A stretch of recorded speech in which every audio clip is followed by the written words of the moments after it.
Bueno, hoy vamos a hablar de una palabra que toda la palabra es preciosa, toda la palabra es interesante, toda la palabra edifica, pero hay una que nos mueve.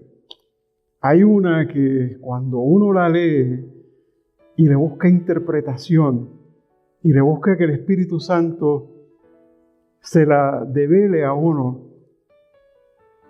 realmente hace una diferencia en la vida de cada uno, que es lo que yo quiero hoy, cuando terminemos aquí, que no sea igual que cuando entramos. Que no sea igual que cuando entramos. Que usted diga, pero es que yo escuché algo, no por Pedro. Pedro no tiene nada que ver. Es la palabra. Es la palabra. Eso es lo que yo quiero. Que usted profundice. Que se meta conmigo aquí, que se haga una inmersión en la palabra. Vamos al libro de los Romanos.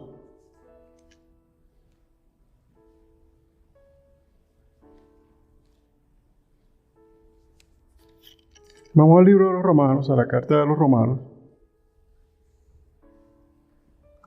Capítulo 3, versículo 19, perdón.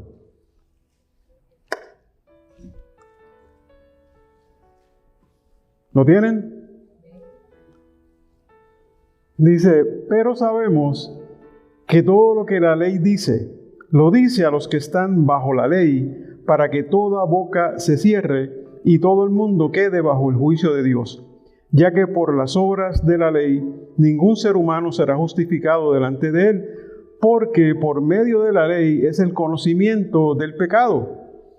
Pero ahora, aparte de la ley, se ha manifestado la justicia de Dios, testificada por la ley y por los profetas.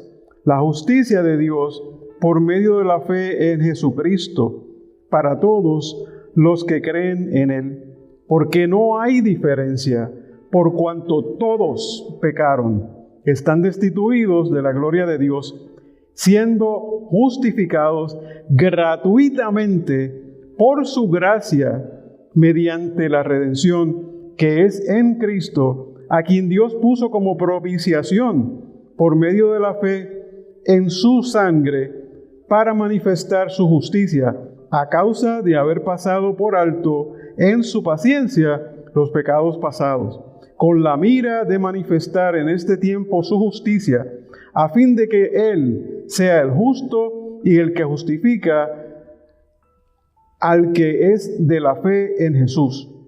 ¿Dónde, pues, está la jactancia? Queda excluida. ¿Por cuál ley? ¿Por la de las obras? No, sino por la ley de la fe. Concluimos, pues, que el hombre es justificado por la fe sin las obras de la ley. ¿Es Dios solamente Dios de los judíos? ¿No es también Dios de los gentiles? Ciertamente también de los gentiles, porque Dios es uno y Él justificará por la fe a los de la circuncisión y por medio de la fe a los de la incircuncisión. Luego por la fe invalidamos la ley en ninguna manera, sino que confirmamos la ley. Nos ponemos en pie un momento para orarle al Señor. Padre, te damos gracias, Señor, por la palabra que has puesto en mi corazón para traerla a tu pueblo y compartirla hoy. Mi objetivo, Señor, y entiendo que es tu objetivo también, al moverme en esa dirección, es a que tu pueblo conozca más de ti, que conozca más sobre la obra de tu Hijo, la obra redentora de Cristo, que podamos no tan solo leer la Escritura una vez en cuando, pero que la podamos vivir día a día. Pasa un carbón encendido por mis labios, Señor, y sé tú hablando, haciendo y diciendo. Te lo pedimos en el nombre de tu Hijo Jesús. Amén. Pueden tomar asiento. Hay momentos en la vida que a mí me hubiese gustado hacer, como dicen en Castilla la Vieja, un fly in the wall, o una mosca en la pared. Porque imagínese usted ese momento cuando su papá y su mamá se hicieron novios. En los tiempos de nosotros, ¿no? Que era un protocolo, que no era algo como ahora, que es un protocolo. Y hubo unas decisiones, y unas cartitas, y unas sonrisas, y unas cosas, y ese miedo. Pero yo hubiese querido estar ahí para ver la reacción de uno y del otro. Y hay otras muchas situaciones en la vida que uno hubiese querido estar cuando se tomaron unas decisiones trascendentales, como la decisión que se tomó en el cielo, cuando la Trinidad decidió que el Hijo vendría a representarnos a cada uno de nosotros. Que era el Hijo quien vendría a sufrir la cruz. Dije a sufrir la cruz, aunque el libro de Hebreos dice por el gozo de la cruz. Pero es un sufrimiento grande. Yo no lo puedo negar. Y esa es una decisión tan grande que nosotros tendemos a pasar por alto de día a día. Lo tomamos tan ligero, tan a la ligera, que no le voy a pedir que levante la mano.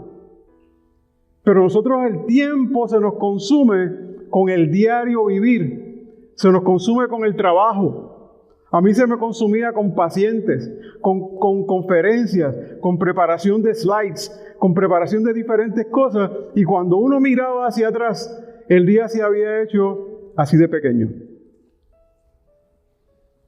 Y esto es de suma importancia para nuestra vida cristiana. Antes de entrar en esta porción que leímos, sería injusto si yo no hago un contexto bíblico y un contexto histórico, aunque sea, como yo digo, a 38,000 pies de altura, porque no tenemos todo el tiempo. Pero mire, en el contexto histórico, esta carta se escribió más o menos para el año 57, después de Cristo. Más o menos, 56, 57. Se dice que se escribió en Corinto. Se dice que fue cuando Pablo ya estaba para irse a llevar las ofrendas a Jerusalén, cuando había aquella hambruna tan grande. Y eso está documentado en el libro de los Hechos, capítulo 20, versículo 3, y está en el libro mismo de Romanos, capítulo 15, versículos 26 al 29. Si usted quiere leer de eso, es la buena intención de Pablo de hacer esto, están documentados ahí. Ahora, Pablo nunca había ido a Roma. Pablo se entera de Roma básicamente a través de Aquila y Priscila, que los conoce también en el libro de los Hechos, en el capítulo 18 del versículo 2 en adelante. Y nosotros le decimos Priscila, así como, ¿verdad? Pero el nombre real de ella era Prisca. Priscila es el diminutivo. Es como el chiquito, ¿no? El diminutivo. Decirle Pedrito. Y ahí le estamos diciendo así a Priscila, ¿verdad? Y de ahí en adelante fueron esenciales en el Evangelio, esenciales ayudadores de Pablo. Él los conoce por un edicto que se emite en Roma por el emperador Claudio. Claudio se cansó de escuchar en las esquinas de un tal Crestos y pensaba que era Cristo y dijo: los cristianos afuera.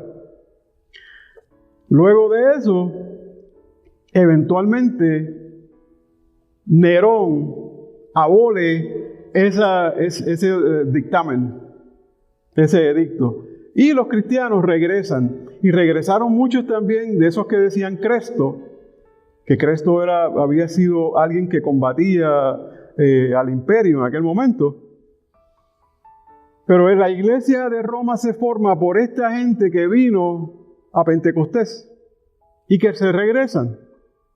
Llevan el Evangelio hasta allá. Pablo no sabía nada más que había escuchado de ellos. Había escuchado de la buena fe, había escuchado del buen Evangelio, había escuchado de todas las cosas buenas que estaban haciendo. Y eso también se documenta en esta carta, en el primer capítulo. Que estoy pasando por encima, ¿verdad? Estamos yendo por encima. Ahora, la idea de Pablo nunca fue hacer un libro de teología sistemática. Sin embargo, cuando le escribe, toca diferentes tópicos y los voy a leer porque no quiero fallar, que la mente me falle. Toca el Evangelio, obviamente. Aquí mismo en el 1.16 dice que es poder de Dios para salvación, no tan solo para el judío, sino también para el gentil, ¿verdad? El griego. Toca también sobre el pecado, la esencia del pecado. Toca sobre la soteriología. O sea, los libros de teología hablan de todas estas cosas, que es la salvación por la cruz de Jesús. Toca la unión del creyente en Cristo, que no es otra cosa que para nosotros el que lee teología es cristología. Toca el lugar del pueblo judío en el plan de Dios. Toca las cosas venideras, que son ¿qué? Escatología. Toca la manera de vivir del cristiano, el capítulo 12 del libro de Romanos, que está hablando de ética. Toca de gobierno en el capítulo 13. Toca también de las relaciones entre nosotros, capítulo 13, 14, 15 de la carta a los Romanos. O sea, es un compendio completo de teología sistemática que él no quiso hacer.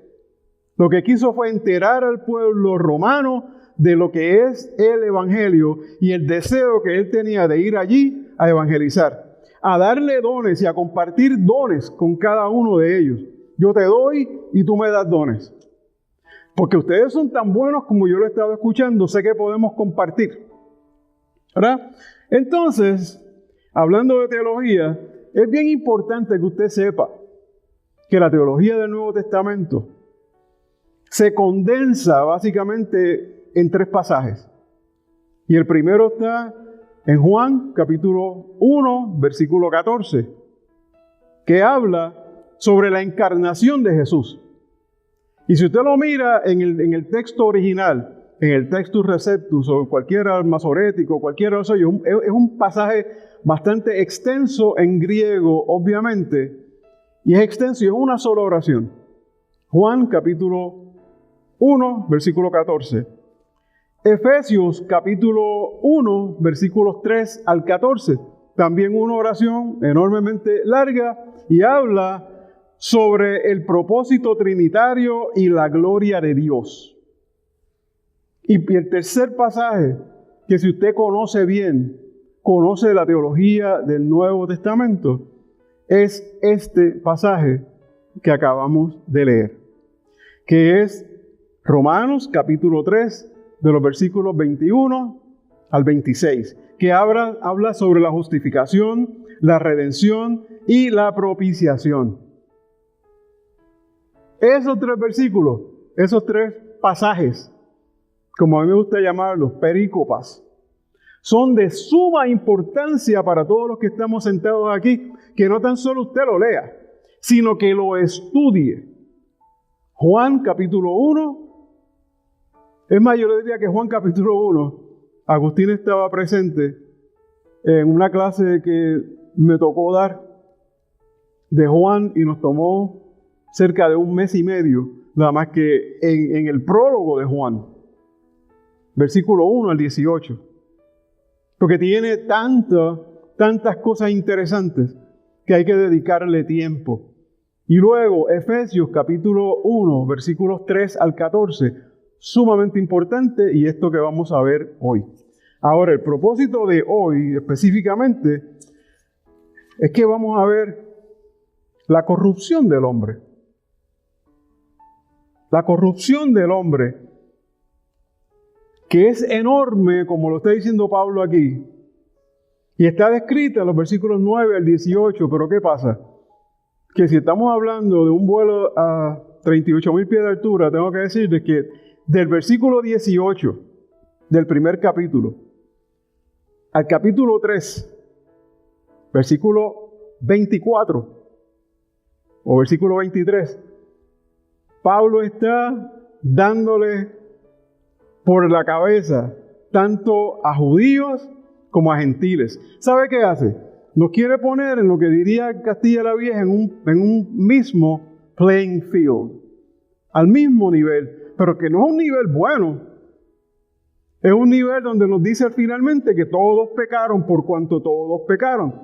¿Por qué? Porque el judío pensaba que tenía el sartén, como dicen en el campo en Puerto Rico, tenía el sartén agarrado por el mango. Nosotros somos los hijos de Abraham, los hijos de Isaac, los hijos de Jacob, y nosotros se nos dieron las promesas, se nos dieron los mandamientos, se nos dio todo, y los gentiles no sirven.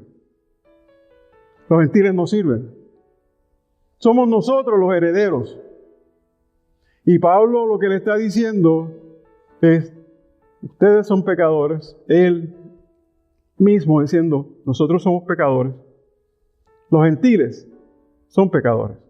Fíjense que no está diciendo, nosotros somos buenos y ellos son buenos o son malos.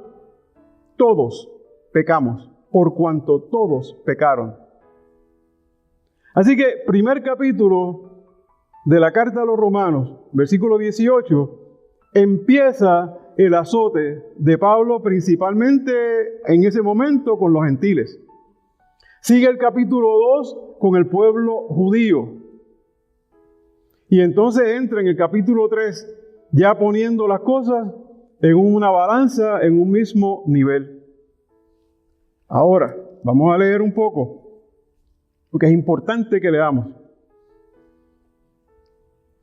Dice que el hombre, mi ambición es que cuando salgamos, dice que el hombre tiene que depender enteramente de la gracia soberana de Dios.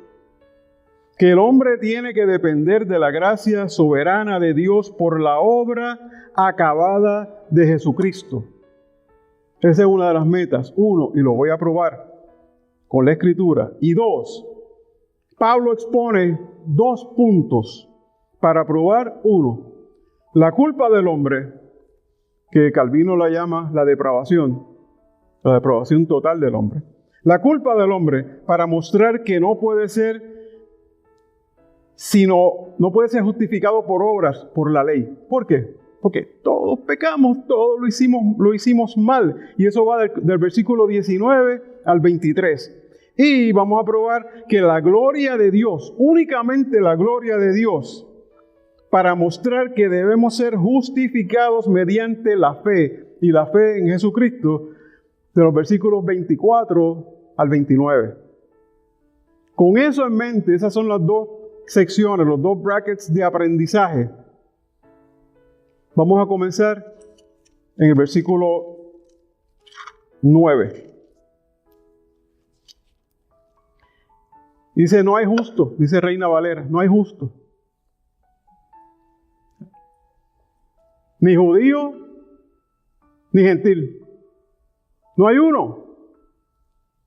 Y lo viene a comprobar más adelante. Dice, ¿somos nosotros mejores que ellos? ¿Mejores que quién? ¿Somos nosotros los judíos mejores que los gentiles? En ninguna manera. Pues ya hemos acusado a judíos y a gentiles que todos están bajo pecado. O sea, si nosotros creemos que somos buenos hoy, en el día de hoy, debemos arrepentirnos todavía más. Debemos pedir perdón todavía más. Si nosotros pensamos de que nuestras acciones nos van a llevar al cielo, porque yo no he matado, yo no he robado, yo no he hecho nada malo, es lo que le contestan a uno. Aún gente que está en la iglesia, arrepiéntase otra vez. Es algo que nosotros debemos vivir día a día, y la pelea mía con esta escritura es que pasa por el filtro de uno primero y te redarguye, te mueve la fibra y se queda uno. Tan pronto me llegó y empiezo a leerla, que créame que no es la primera vez, porque esta carta de los Romanos mismo yo la he dado en diferentes estudios a diferentes iglesias, pero te mueve de diferente manera cada vez que uno la lee. Y dice, como está escrito. Entonces me gusta hacer esta separación, porque la gente dice, no hay justo ni a uno. Y dice, todo el mundo cita, no, porque citan a Pablo cuando dice esto. No, Pablo cita a David. Y esto cita a David en el Salmo 14, Y cita a David en el Salmo 53. Los principios de esto son el encabezamiento de esto que Pablo está usando aquí. Además, aquí hay otras porciones que las usa Isaías. Pero dice, no hay justo ni aún uno. Aquí nos da lo que se diría en ajedrez, nos da el primer jaque, nos da el jaque. No hay justo, o sea, si tú te crees que eres gentil y eres bueno, ahí está el jaque. Si te crees que eres judío y eres bueno, estás pecando. Dice, no hay quien entienda. No hay quien busque a Dios. ¿Por qué dije depravación? Depravación total, como la llama Calvino. ¿Por qué? Porque en nuestra naturaleza, si no somos redimidos, es como el carro que tira hacia la derecha o tira hacia la izquierda cuando usted pega freno. Nosotros tiramos a la izquierda o a la derecha, pero nunca vamos recto en una relación con Cristo. Siempre vamos a ir o a izquierda o a la derecha y siempre le vamos a rechazar al Señor. Siempre vamos a estar fuera de la voluntad de Dios. Por eso es que él dice aquí que no hay quien busque a Dios. Dice, todos se desviaron, a una se hicieron inútiles. No hay quien haga lo bueno, no hay siquiera uno. Yo sé que usted me va a decir, pues Pedro, pero ya nosotros somos justificados. Y nosotros estamos redimidos. Sí, pero nuestra naturaleza nos llama todos los días a esto. Y si usted no está seguro de que yo estoy diciendo la verdad, vaya a Romanos capítulo 7 y mire desde el versículo 7 de Romanos hasta el versículo 25, a ver la batalla que tiene Pablo con él mismo de las cosas que él quería hacer o de las cosas que hacía cuando no las quería hacer, que era la carne quien lo dominaba en algunas ocasiones. Así que es una batalla constante. No quiero decir que nosotros vamos a perder la fe, eso no fue lo que dije. Lo que dije es que tenemos esa batalla interna siempre en nosotros. Ahora vamos al 19, que fue donde comenzamos. Dice, pero sabemos, y eso es bien típico en Pablo, pero sabemos que todo lo que la ley dice, o sea, ¿a quién se está refiriendo aquí? Al judío, que es el que tiene la ley. El gentil no tenía la ley. Todo lo que la ley dice, lo dice a los que están bajo la ley, para que toda boca se cierre, para que no tengan argumento, para que no puedan decir, mira, es que yo no sabía, es que a mí nadie me explicó. No, ahora, en un momento, va a llegar donde tú no tienes a quién acudir, para que toda boca se cierre. Y todo el mundo, esto es una hipérbole de Pablo, y todo el mundo quede bajo juicio de Dios. O sea, cuando está hablando aquí de todo el mundo, ya está hablando de judíos y de gentiles. Y hay una traducción que dice que quedemos reos del Señor. Y si dice que quedemos reos, si estamos presos, necesitamos de un abogado. Si estamos presos, quiere decir que vamos a un juicio. Y si estamos en un juicio, necesitamos ser absueltos para poder andar libres y tener justificación delante del Señor. Eso es lo importante de esa otra traducción. Y dice el versículo 20, ya que por las obras de la ley, ningún ser humano será justificado delante de él. Mire, cuando la ley se le da a Moisés, eran los 10 mandamientos en el Sinaí. Cuando él baja con 10 mandamientos. Cuando Jesucristo viene a la tierra, viene con 613 mandamientos. ¿Quién puede cumplir la ley? ¿Hay alguno aquí que pueda cumplir la ley? Para tomarnos una foto y pasársela al Miami Herald. ¿Alguien puede? Porque fíjate que el sábado comprar una libra de pan y llevarla bajo el brazo es pecado, según la ley. Trabajar en algo, lavar ropa, es pecado. Cocinar, es pecado. Prender la luz, En aquel entonces la linterna es pecado. Hay 613 ordenanzas como esas. Únicamente se pueden cumplir todas en Cristo. Así que no es tan fácil. Y dice ahora, dice delante de él, porque por medio de la ley es el conocimiento del pecado. O sea, ¿qué era lo que hacía la ley? La ley lo que hacía era que marcaba el pecado. Era como el paciente que viene a la doctora Ruth y Ruth le dice, tienes un disco desplazado, no sé, ¿qué enfermedad le puede uno diagnosticar? Pero le diagnostico la enfermedad, pero no le doy el remedio. Tienes una herida abierta. ¿Y qué hago? No sé, tienes la herida abierta. O sea, esa es la ley. La ley es quien te da y te señala únicamente el pecado, pero no te da el remedio.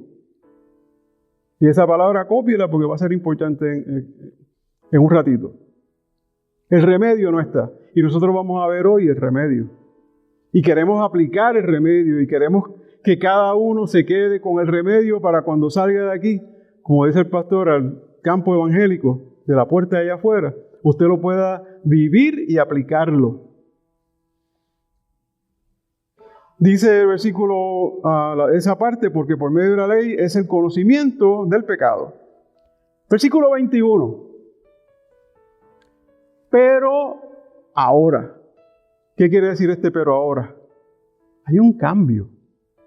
Hay algo distinto.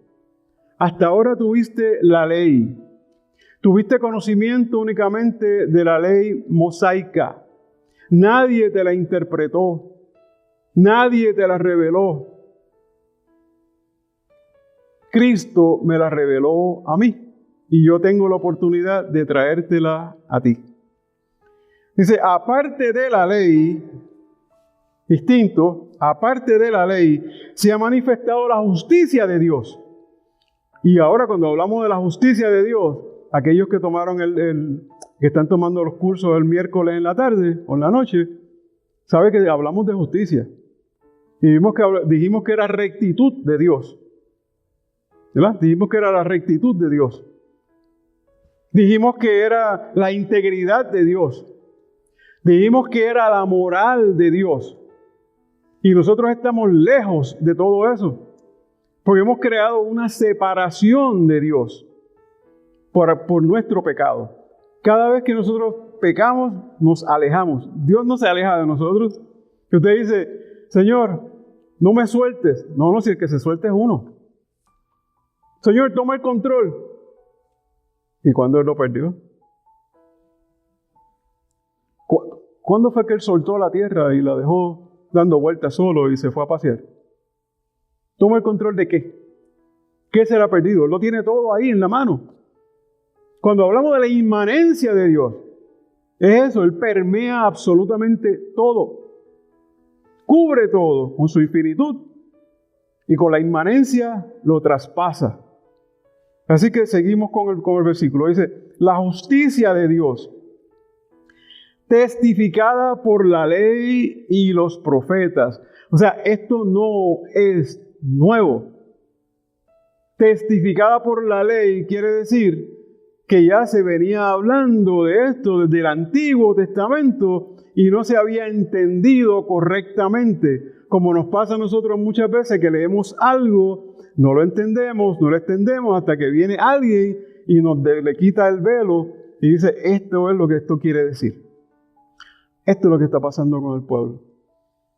Dice, testificada por la ley y los profetas. Y se parece a Hebreos capítulo 1, versículo 1, ¿verdad? Que dice que el Señor le habló, habiendo hablado por medio de los profetas, muchas veces, en muchas ocasiones. Pues aquí los profetas hablaron y dijeron, La gente no hizo caso y no entendió. ¿Te parece a Jeremías cuando el Señor le dice, vete y predica? El pueblo es un pueblo duro de servicio y no te van a escuchar. Y uno se pregunta, ¿y para qué quieres ir a predicar? Sí, pero el Señor dice, tienes que ir a hacerlo. Pero entonces dice que es testificado por la ley y los profetas. La justicia nuevamente. Entonces, sí, esta justicia yo quiero decir que es ese alineamiento con Dios.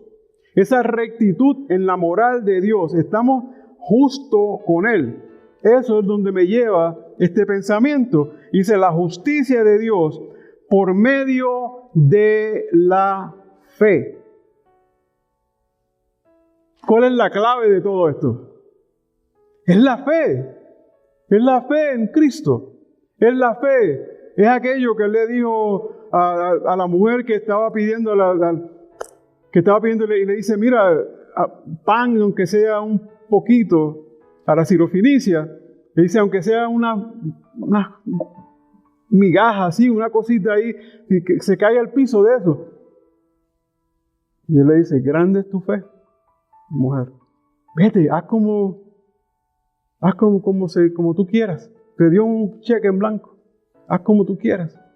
Grande es tu fe. Al soldado, tu fe. Salvado, te ha sanado tu hijo. Tu fe. Si tuvieras fe como un grano de mostaza, le dirías a esa montaña, muévete. Fe es la palabra más pequeña con las acciones más grandes de toda la Biblia y del Evangelio. Fe. Y aquí nos dice que la justicia por medio de la fe en Jesucristo. No podemos tener fe en otra cosa que no sea en Jesucristo. Y eso nos va a hacer eventualmente vivir en Cristo. Paso a paso. Para todos los que creen en Él. Y ya usted sabe que hay una palabra bien cerquita que la leímos hace un ratito. Romanos, capítulo 1, versículo 14. Habla de la encarnación para todos los que creen en Él. Entonces va y dice, porque no hay diferencia. Vuelve otra vez y remata. No somos diferentes, gentiles y judíos. Somos todos iguales. No hay diferencia por cuanto todos pecaron y están destituidos de la gloria de Dios. O sea, pensemos un poco. Vamos a pensar un poco, no tan solo en nuestra vida pasada. Porque todos decimos, como dije ahorita, somos buenos, somos justificados, yo voy a la iglesia el domingo, yo no tiro piedra, yo no veo al guardia. Pero tengo familiares que sí. Tengo amigos que sí. Tengo gente que debo ocuparme de ellos. Estaba hablando con Joseph allá afuera hace un rato. Y una de las preocupaciones de él, muy bonitas como evangelista, es que venimos a la iglesia y nos engordamos de la palabra. Pero no la divulgamos. Y me encanta el pensamiento del pastor. Mira, cuando tú sales por ahí, ese es el campo evangélico. Ese es el campo evangelístico. Por ahí es que tú tienes que hablar esto que se habló hoy, esto de que hay una diferencia, y aquí estamos hablando de la depravación del hombre, de que nadie puede ser justificado por obras, porque tanto gentiles como judíos estamos separados de Dios. Mi primera pregunta es, ¿cuántas veces al día usted piensa esto? No levante la mano. ¿Cuántas veces al día se le ocurre pensar que nosotros estábamos en delitos y pecados y fue el Señor quien nos sacó del lodo cenagoso y nos dio vida? Estamos conformes con esa vida, con leerlo nada más y no hacer absolutamente nada, no compartir ese mensaje. ¿Es suficiente con que te dieron 3 monedas ¿Qué vas a hacer con ellas? ¿Las vas a enterrar o las vas a multiplicar o qué vas a hacer con ellas? ¿Las vas a guardar para que cuando venga el amo le puedas decir, mira, tú me diste 3 monedas, aquí están, porque yo sabía que tú exiges mucho? ¿O le vas a decir, mira, aquí tú me diste 3 y yo las multipliqué y hay 3 más? Y como no había llegado, las multiplico otra vez y habían 3 más. Porque la parábola dice de 3 a 3 nada más, o de 5 a 5 nada más, o de 1 a 1. Pero yo quiero seguir multiplicando. Es la única manera que yo me garantizo que estoy en línea con el Señor. Es la única manera que yo me garantizo de que la obra redentora de Cristo en uno es real, que nosotros la estamos viviendo. Diría en Castilla la Vieja otra vez que it's not a one-time deal. Esto no es una cosa de una sola vez. Es un vivir. Es una vivencia. Es de día a día. Mi preocupación principal cuando me llega el mensaje que me llegó primero como un estudio y el estudio lo pudimos convertir en una prédica, pero cuando me llega, no es otra cosa que el pueblo entienda el sacrificio vicario de Cristo. Y si usted no sabe la palabra vicario, quiere decir sustitutivo. Que donde estaba Cristo en la cruz, debió haber estado usted, yo, cada uno de nosotros. Ahora, vimos la primera parte, que por la culpa del hombre, entendemos que no puede ser justificado por las obras de la ley. Creo que estamos claros con eso, ¿no? Ahora vamos a mirar algo. Vamos a mirar que la gloria de Dios se utiliza para mostrar que Dios justifica al hombre mediante la fe. De los versículos 24 al 26. Nos dio el jaque y nos dio el mate en el 23. Ahora nos va a tirar el ramo de olivo y nos va a decir, siendo justificados. Si hay una justificación, hay un juicio. Si hay un juicio, lo que quiere decir es que tenemos que estar en línea con el juez.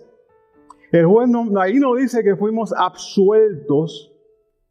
A nosotros se nos adjudica la justicia de Cristo. Cuando el Señor ve a Aura Luna, no ve a Aura, a quien ve a Cristo. Cuando ve a Cristian, no ve a Cristian, a quien ve es a Cristo.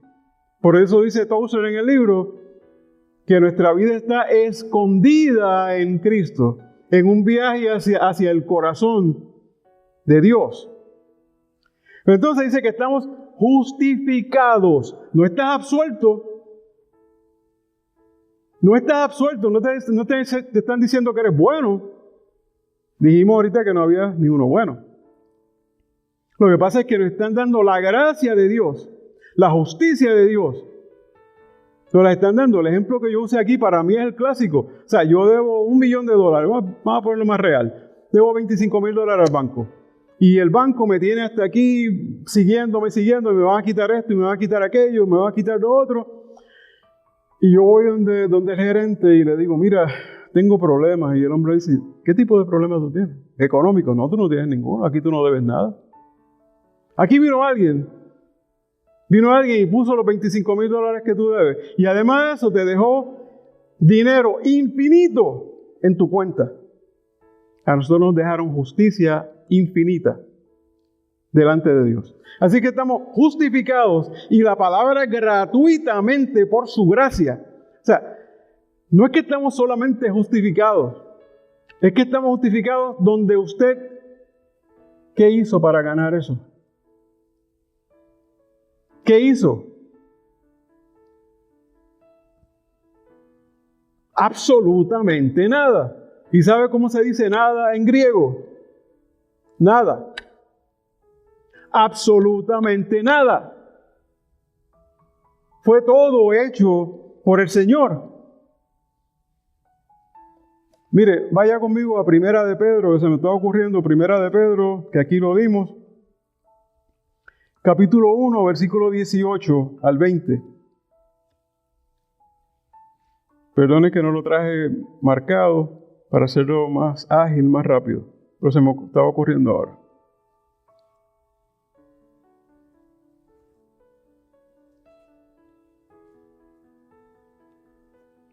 Dice, sabiendo que fuiste rescatado de vuestra manera de vivir, la cual recibisteis de vuestros padres, no con cosas corruptibles como oro o plata, sino con la sangre preciosa de Cristo, como de un cordero sin mancha y sin contaminación, ya destinado desde antes de la fundación del mundo, pero manifestado en los postreros tiempos por amor de vosotros. Por eso le dije que yo hubiese querido ser un fly on the wall, quería ser una mosca en la pared cuando esa decisión se tomó, porque se tomó antes de la fundación, durante la eternidad pasada,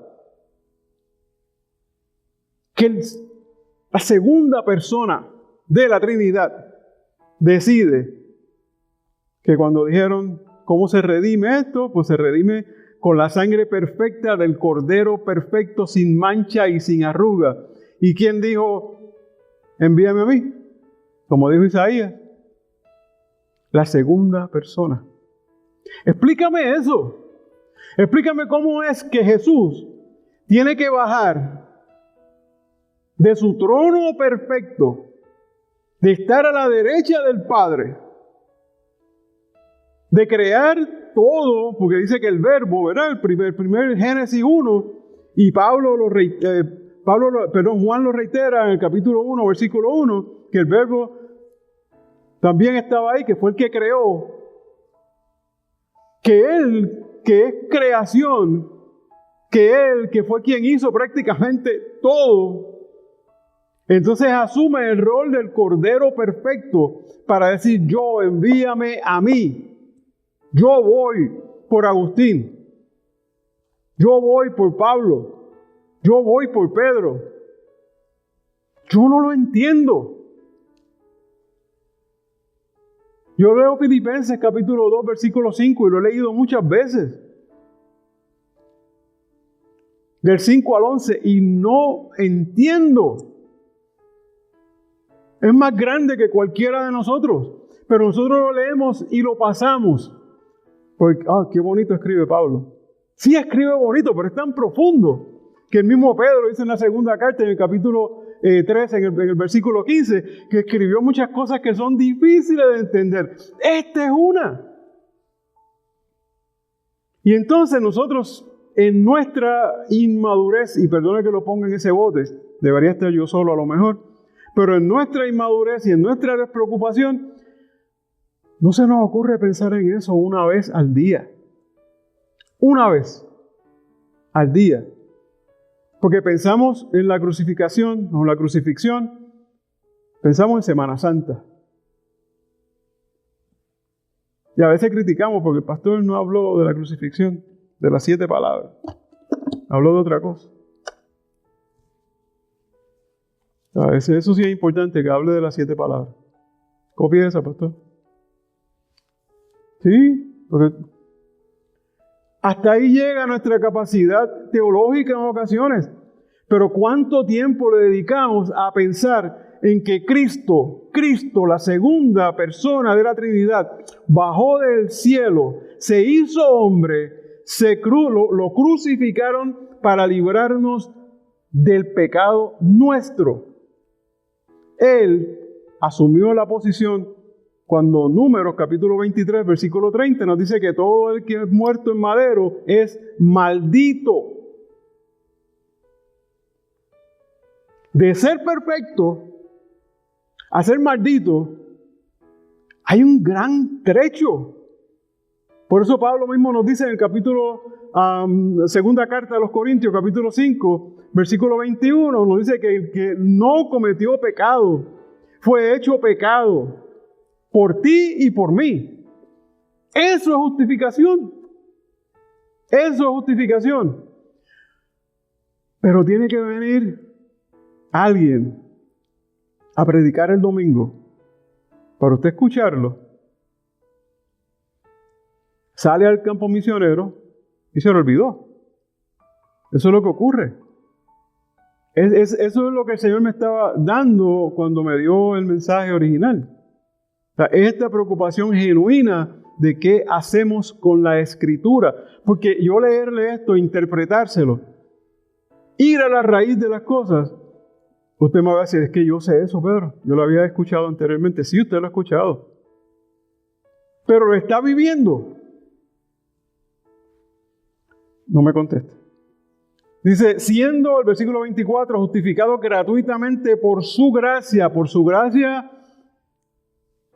un don. Por su gracia, totalmente inmerecido, por su gracia, mediante la redención. ¿Y qué es la redención? Cuando hay redención, ¿qué es lo que hay? Una paga, ¿verdad? Hay que pagar por algo. Cuando uno redime algo, es que tiene que pagar por algo. ¿Quién pagó por nosotros? Cristo, que es en Cristo Jesús. Versículo 25, a quien Dios puso como propiciación. Fíjate que no tan solo es la paga, sino también tiene que haber un cordero que satisfaga la ira de Dios. Porque eso fue lo que hizo, satisfacer la ira de Dios. Nosotros estamos corriendo de la ira de Dios. Aunque haya gente que no le gusta escuchar que la ira de Dios es una característica, sí lo es.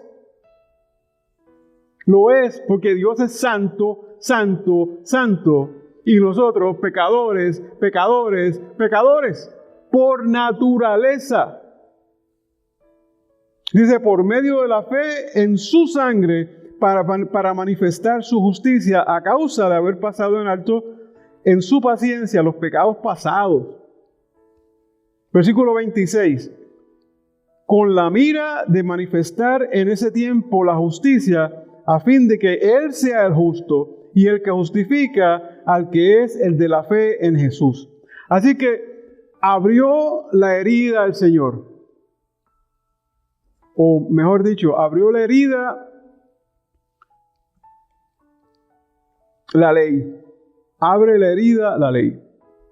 No sabe cómo cerrarla, estás enfermo y no sé cómo tratarlo. Pues lo vas a tratar de 3 maneras. Está justificado gratuitamente. Tiene redención en Cristo.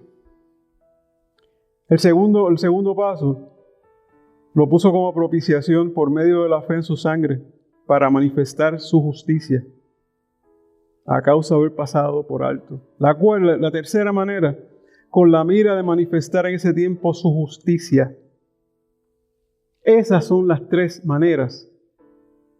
Esos son los 3 remedios y la aplicación que el Señor nos da. Esa es la finalidad.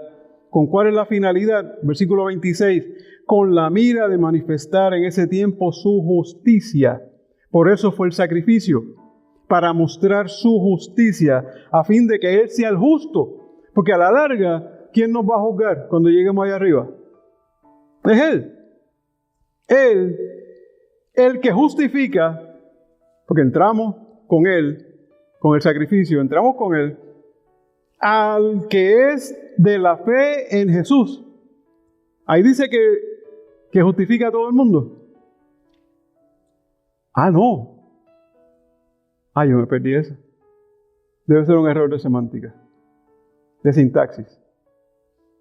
Y no es que Él ama a todo el mundo, que de tal manera amó al mundo. Oiga, si fuera todo el mundo, ¿por qué existe el infierno? ¿Por qué existe el infierno si todo el mundo es salvo? ¿Verdad que no? Hay una razón. Hay unos que son elegidos y hay otros que no lo son. Hay muchos que no nos gusta esa teología, pero es correcta. Así que ya usted vio los tres propósitos principales. Tenemos la herida abierta y ahora nos dio 3 remedios y nos dio la aplicación. Nos dio el versículo 24, justificados. Nos dio el versículo 25, la propiciación. Y nos dio el versículo 26 para entender la manifestación en este tiempo de su justicia, a fin de que Él sea el justo y el que justifica al que es de la fe en Jesús. Y yo hice una nota en mi Biblia, porque le digo que esa es justicia inmanente. Conociendo el término, quiero utilizarlo correctamente. Y esa para mí es una justicia inmanente, una justicia que abarca, que penetra, que llena, que mueve absolutamente todo. Así lo defino, como justicia inmanente. Vamos a seguir con el versículo 27 porque el tiempo apremia. ¿Dónde pues está la jactancia? O sea, antes me jactaba de ser judío. ¿Dónde está la jactancia? Queda excluida definitivamente. ¿Por cuál ley? Si he probado que todos hemos pecado por la ley, que no hay remedio, que no podemos ser justificados por la ley. ¿Por cuál ley? ¿Por la de las obras? No, sino por la ley de la fe. O sea, y entonces usted se remonta al versículo 19, dice, pero sabemos. Quiere decir que ya hay algo nuevo. Y eso nuevo es la ley de la fe. Concluimos, pues, que el hombre es justificado por fe sin las obras de la ley. ¿Es Dios solamente Dios de los judíos? No, no también es Dios de los gentiles. Ciertamente también de los gentiles, porque Dios es uno y Él justificará por la fe a los de la circuncisión y por medio de la fe a los de la incircuncisión. O sea, aquí estamos en un mismo nivel, unos y otros. Ya Pablo nos trajo del capítulo 1, versículo 18, hasta dándonos palos, se puede decir así, tanto a gentiles como a judíos. Nos pone en el mismo playing field, nos pone del mismo nivel, nos dice cuánto es el pecado en nosotros, cuán grave es nuestra vida, cuánto pecado tenemos, como hubiese dicho Lutero, cuán depravada está nuestra existencia, hasta que somos justificados en Cristo. Es la única manera, justificados en Cristo. Entonces sí podemos decir que nosotros tenemos algún tipo de salvación. O sea, entonces podemos ver la gloria de Dios. Y por la gloria de Dios somos salvos. Entonces dice, versículo 30, porque Dios es uno y Él justifica a los de la fe y los de circuncisión y por medio de la fe a los de la incircuncisión. Y dice el versículo 31, luego por la fe invalidamos la ley. De ninguna manera, sino que confirmamos la ley. Y si usted se vuelve al versículo 20, el último segmento, dice, porque por medio de la ley es el conocimiento del pecado. Y si usted va conmigo a Mateo, si lo cito correcto, y no me tumbó suficientes pelos, Mateo 5, versículo 17, vamos a buscarlo. Mateo 5, versículo 17. Dice, no penséis que he venido, está hablando Jesús. Esto es en el Sermón del Monte. No penséis que he venido para abrogar la ley o los profetas. No he venido para abrogar la ley, sino para cumplirla. Cumplir. Porque de cierto, dice el versículo 18, porque de cierto os digo que hasta que pasen el cielo y la tierra, ni una jota, ni una tilde pasará de la ley hasta que todo se haya cumplido. O sea, si usted cree que la ley nosotros la vamos a cumplir, estamos equivocados. Si cree que la podemos eliminar, estamos equivocados. Quien único la cumplió, dice el mismo que vino a cumplir la ley, fue Él. Así que, si va al principio del capítulo 5, muévase conmigo al capítulo 5, por favor. En el capítulo 4, Pablo lo que hace es que trata el ejemplo de Abraham para aplicar esto que nosotros estuvimos hablando ahora y desarrollando, exponiendo, desempacando, como dirían algunos. Pero el versículo 5, lo que voy a hacer es leerlo, no voy a hacer otra cosa. Dice, justificados pues. Ese pues tiene que ver con todo lo anterior. Justificados pues. ¿Por qué? Por la fe. No por las obras, por la fe. Tenemos paz para con Dios por medio de nuestro Señor Jesucristo, por quien también tenemos entrada por la fe a esta gracia en la cual estamos firmes y nos gloriamos. Si usted se fija, por el término nos gloriamos, lo voy a utilizar 3 veces entre este versículo y el versículo 11. Dice, y nos gloriamos en la esperanza de la gloria de Dios. Fíjense que al principio decía que nosotros no tenemos nada de qué gloriarnos. No tenemos nada, pero ahora dice que sí. Y dice que nos gloriamos de la gloria de Dios. Y eso fue parte de la exposición mía hace un rato. O sea, los versículos 24 al 26 nos hablan de que vamos a hacer la justificación, prueba únicamente que podemos ser justificados por la gloria, por la gracia de Dios. Y se nos gloriamos en la esperanza de la gloria de Dios. Y no esto, sino que también nos gloriamos en las tribulaciones. Si usted se queja de que le duele la uña y eso es malo, piensa en los mártires. Piensa en la iglesia perseguida hoy. Son miles los que mueren a nombre del Evangelio diariamente. Diariamente. Sabiendo que la tribulación produce paciencia y la paciencia prueba y la prueba esperanza y la esperanza no avergüenza, porque el amor de Dios ha sido derramado en nuestros corazones por el Espíritu Santo que nos fue dado. Porque Cristo, no Mahoma, no Buda, no obras, porque Cristo, cuando aún éramos débiles, a su tiempo murió por los impíos. Ciertamente apenas morirá alguno por un justo, con todo pudiera ser que alguno osara morir por el bueno. Mas Dios muestra su amor para con nosotros, que siendo aún pecadores, oiga, lea eso muchas veces. Lea esto muchas veces. Mas Dios muestra su amor para con nosotros, en que siendo aún pecadores, Cristo murió por nosotros. Pues mucho más, estando ya justificados en su sangre, aquí nos está hablando directamente a nosotros, ya justificados en su sangre. Por Él seremos salvos ¿de qué? De la ira de Dios. Porque si siendo enemigos fuimos reconciliados con Dios por la muerte de su Hijo, mucho más, estando reconciliados, seremos salvos por su vida. Y no solo esto, sino que también nos gloriamos en Dios por el Señor nuestro Jesucristo, por quien hemos recibido ahora reconciliación. Y yo hablé de eso aquí en una prédica de la reconciliación. Segunda de Corintios capítulo 5, versículos 17 en adelante hasta el 21. Y hablamos de que nosotros tenemos el ministerio de la reconciliación, que somos ministros de la reconciliación. Así que usted pensó que no tenía un ministerio, revísese que lo tiene. Le pueden llamar a usted ministro. ¿Ministro de qué? De la reconciliación.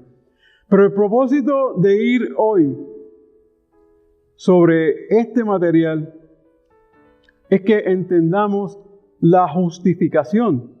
Entendamos que nosotros que no hicimos absolutamente nada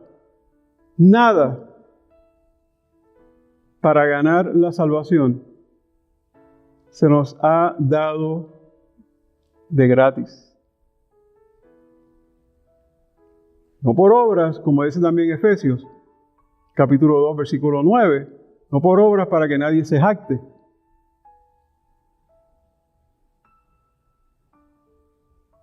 Nosotros tenemos que hacer un poco más día a día. Debemos tomar un tiempo adicional para agradecer al Señor por esta justificación tan grande, tan poderosa, tan maravillosa que Dios nos ha dado. No la tome a la ligera, no la tome de tan rápido. Piense que alguien tan importante como la segunda persona de la Trinidad asumió un rol vicario, sustitutivo en la cruz por cada uno de nosotros. Y cuando digo de cada uno de nosotros, usted, incluyendo a mí también, a todo el mundo. No piense en la crucifixión y Semana Santa solamente. Cada vez que se le ocurra, dele gracias a Dios. Bien dice Pablo, sean dadas gracias a Dios en todo tiempo, todo momento. Ponemos en pie.